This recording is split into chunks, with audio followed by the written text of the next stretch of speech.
အားလုံးပဲမင်္ဂလာပါရှင်ဒီတစ်ခေါက်ကတော့ကြက်ရိုးတစ်ခက်နဲ့ပေါ့နော်ကျွန်တော်ကအသားလေးကိုလည်းအခုလိုမျိုးပျော့ပျော့လေးကြော်မယ်ဆက်ဆက်လေးပေါ့နော်ကြော်ပြီးရင်ကျန်တဲ့အရေကိုလည်းတော့ကဟင်းရင်လေးချက်ပြမှာဖြစ်ပါရဲ့ရှင်ကဲပထမဦးစွာကြက်ရိုးတစ်ခက်မှာပါတဲ့ဒီကြက်ရိုးတွေပေါ့နော်3ရိုးလောက်တော့ပါတယ်ဒါကြီးအကုန်လုံးတော့ကအရင်ပြုတ်လိုက်မယ်ပြုတ်နေတော့မှဂျင်းလေးထည့်ပြီးပြုတ်ပါတယ်ပြုတ်နေတော့မှအခုလိုမျိုးအပေါ်ကစူပြီးတက်လာရင်အမဲဘက်တွေကိုဖယ်ပေးရပါရဲ့ရှင်ပြီးတော့ကြက်ရိုးကလည်းခဏပဲပြုတ်ရပါရဲ့နော်15မိနစ်လောက်ပြုတ်ပြီးဆိုရင်ရပါပြီအသားလေးတွေအခုလိုခွာထုတ်လိုက်ပါတယ်ဘာကြောင့်လဲဆိုရင်အရသာကြီးအများကြီးထွက်သွားမှာဆိုလို့ပါကဲပြီးရင်ခွာထားပြီးရဲ့အသားတွေကိုတော့ဝတ်စကြောပါမယ်ရှင်ကြက်သွန်လေးကိုအရင်အနီလေးကိုအရင်စီတက်တဲ့ပြီးတော့မှကြက်သွန်ဖြူလေးကိုထည့်ပါရဲ့ရှင်ဒီနှစ်ခုလုံးအညိုရောင်တန်းလာပြီဆိုရင်တော့ကခတ်ထုတ်ထားပြီးလိုက်ပါရဲ့ခတ်ထုတ်ပြီးပိုရဲ့စီနယ်ပဲတော့ကအယောင်တမှုန့်ထည့်တယ်ပြီးသွားရင်ခွဲချက်မလေးကိုအခုလိုမျိုးထည့်ပါရဲ့ပြီးရင်ငပြားလေးနဲ့ချုံမုံလေးနဲ့စားလေးနဲ့ထည့်ပြီးတော့ဒါလေးကိုအရသာလေးဝင်အောင်မီအေးအေးလေးနဲ့အရင်ကြော်လိုက်ပါရဲ့ရှင်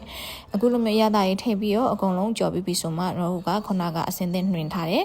ကြက်သားလေးတွေကိုတော့အထည့်ပြီးတော့ကြော်ပါမယ်ကြော်ရဲ့နေရာမှာမီအေးနဲ့ပဲကြော်ပေးရပါမယ်ရှင်မီတအားပြင်းနေဆိုရင်ပေါ့နော်သူကတူးသားတတ်ပါရဲ့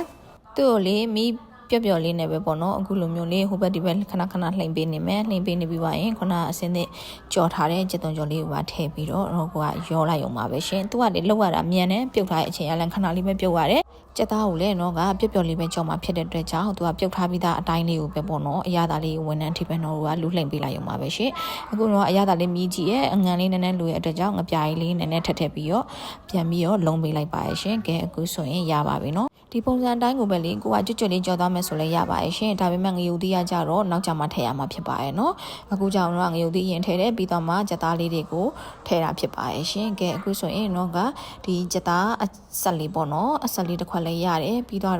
ဒါကတော့ပဲဟင်းလေးချက်ထားတာပါရှင်ပဲဒီချက်ထားရတဲ့ဟာလေးကိုနောက်တဲ့ဗီဒီယိုလေးတစ်ခုမှထည့်ပေးပါမယ်ရှင်ဒါကတော့ကြက်စွပ်ပြုတ်ထဲမှာပိုတဲ့အရေကိုတော့ကအခုလုံးမုံလာဦးပြိုလေးထည့်ပြီးတော့ကြက်စွပ်ပြုတ်ဟင်းရည်လေးလုပ်ပြီးတော့ဒါဟင်းအတွဲဆက်လေးဖန်တီးလိုက်တာဖြစ်ပါရဲ့ရှင်